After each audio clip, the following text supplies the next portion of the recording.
Hi hello friends, welcome to our channel. మనం ఈరోజు చెప్పుకోబోయే కథ పేరు వచ్చేసి ఇంతలో ఎన్నెన్ని వింతలో పార్ట్ 12 చూసేద్దాం. ఎవరో తీసుకువెళ్ళారా? అలా ఎవరో తీసుకెళ్తుంటే మీరు సైలెంట్గా చూస్తూ ఉన్నారా? ఎవరు ఏంటి అని తెలుసుకునేది లేదా అని కొంచెం కోపం కొంచెం కంగారుగా అడిగింది చాందిని. లేదు మేడం, నేను పిల్లల్ని అడిగాను. వాళ్ళే మా మామయ్య మమ్మల్ని ఆఫీస్కి రమ్మని కార్ పంపించారు అని చెప్పారు. అందుకే నేను వాళ్ళని కాపలేదు అని అంటాడు ఆ సెక్యూరిటీ. అది విని వెంటనే ఆదిత్యకి కాల్ చేస్తుంది. అప్పటికి ఇంకా డ్రైవింగ్లోనే ఉన్న ఆదిత్య చాందిని ఫోన్ చేయడం చూసి మేడంకి అప్పుడే కోపం తగ్గినట్టుంది అని నవ్వుకుంటూ కాల్ లిఫ్ట్ చేసి, ఏంటి మేడం అప్పుడే అలక తీరిపోయిందా అని అడుగుతాడు. అదంతా తర్వాత కానీ నువ్వు పిల్లల్ని ఆఫీస్ దగ్గరికి తీసుకురమ్మని ఎవరైనా పంపించావా అని అడుగుతుంది చాందిని.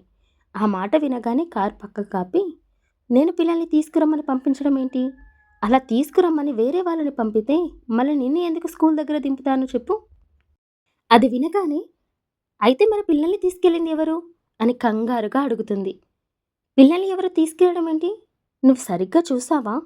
అక్కడే ఎక్కడో ఉంటారు. నువ్వు వెతుకుతూ ఉండు, నేను వచ్చేస్తున్నాను అని అంటూనే కార్ని రివర్స్ తిప్పుతాడు ఆదిత్య. లేదు ఆది, నేను అంతా చూస్తాను.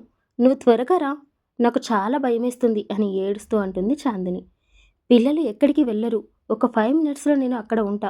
నువ్వేం కంగారు పడకు అని చెప్పి కాల్ కట్ చేస్తాడు ఆదిత్య. కాల్ కట్ కాగానే ఏదో గుర్తుకు వచ్చిన దానిగా ప్రిన్సిపల్ రూమ్కి పరిగెడుతుంది చాందిని.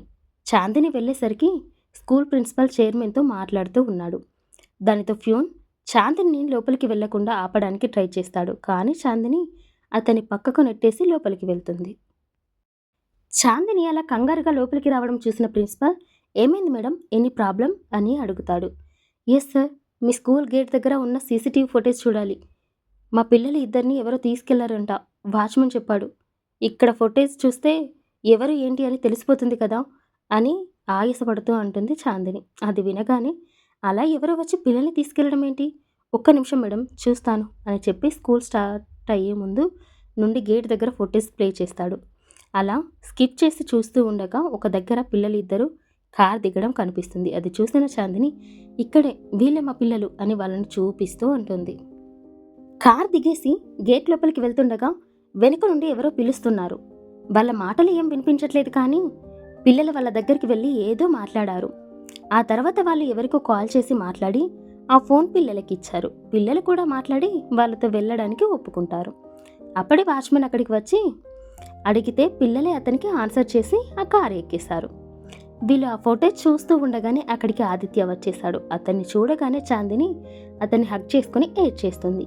తన్ని కంట్రోల్ చేసి అతను కూడా వెళ్ళి ఫోటేజ్ చూస్తాడు. అక్కడ వాళ్ళ ఫేస్లు క్లియర్గా తెలియట్లేదు, కానీ వాళ్ళు వచ్చిన వెహికల్ నెంబర్ కనిపించేసరికి ఆ ఫోటేజ్ అక్కడి వరకు తీసుకొని ఆ వెహికల్ నెంబర్ కూడా నోట్ చేసుకొని చాందిని తీసుకొని కార్ దగ్గరికి వెళ్ళి తన్ని కార్లో కూర్చోబెట్టి అతని ఫ్రెండ్ అయిన ఆర్యన్కి కాల్ చేస్తాడు. ఆర్యన్ ఆదిత్య ఇద్దరు క్లాస్మేట్స్.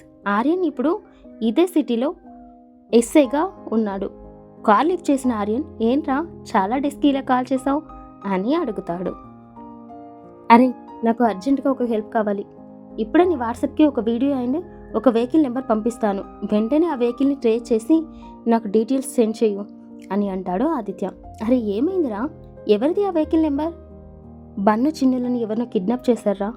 అందులో కిడ్నాపర్స్ యూజ్ చేసిన వెహికల్ నెంబర్ ఉంది. త్వరగా ఆ వెహికల్ ఎవరిది, అది ఇప్పుడు ఎక్కడ ఉందో తెలుసుకొని చెప్పరా ప్లీజ్. ఓకేరా, ఓ 15 మినిట్స్, నేను వెంటనే కనుక్కొని చెప్తాను అని కాల్ కట్ చేసి ఆ వీడియో చూసి ఆ వెహికల్ నెంబర్ని ట్రేస్ చేయమని కంట్రోల్ రూమ్ వాళ్ళకి ఇన్ఫామ్ చేసి అతను ఆదిత్య వాళ్ళ ఇంటికి స్టార్ట్ అవుతాడు. దారిలో అంతా చాందిని ఏడుస్తూనే ఉంది. నా వల్లే పిల్లలు కనిపించకుండా పోయారు. నేను ప్రొద్దున డైరెక్ట్గా ఇంటికి వెళ్ళి ఉంటే ఇలా జరిగేది కాదు అని ఏడుస్తూ అంటుంది.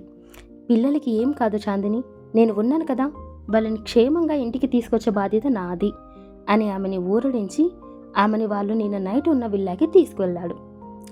ఆర్యన్కి కాల్ చేసి అక్కడికే రమ్మని చెప్పాడు. ఆర్యన్ అక్కడికి వచ్చి, ఏమైందిరా, ఇంటికి వెళ్లకుండా ఇక్కడికి వచ్చావు? అసలే చాందిని చాలా బాధపడుతుంది. ఇక్కడ ఒంటరిగా ఉంటే మళ్ళీ మళ్ళీ అదే గుర్తుకు చేసుకొని ఏడుస్తూనే ఉంటుంది. ఇంట్లో అయితే అమ్మ వాళ్ళు కూడా ఉంటారు కదా అని అంటాడు. లేదురా, చాందిని నేను చూసావు కదా, ఆ పిల్లల్ని తన సొంత పిల్లల కంటే ఎక్కువగా చూసుకుంటుంది. ఇక అమ్మకి ఈ విషయం తెలిస్తే తను అస్సలు తట్టుకోలేదు. అంజలి వెళ్తూ మాకు మిగిల్చిన చివరి జ్ఞాపకం రా పిల్లలు. అంజలి చనిపోయాకే అమ్మ మామూలు అవ్వడానికి చాలా టైం పట్టింది. Thank you for listening friends. ఈ కథ మీకు నచ్చితే లైక్ చేసి నా ఛానల్ని సబ్స్క్రైబ్ చేసుకోండి. అలాగే ఈ కథ పైన మీ అభిప్రాయాలని కామెంట్ చేసి చెప్పండి. Bye bye.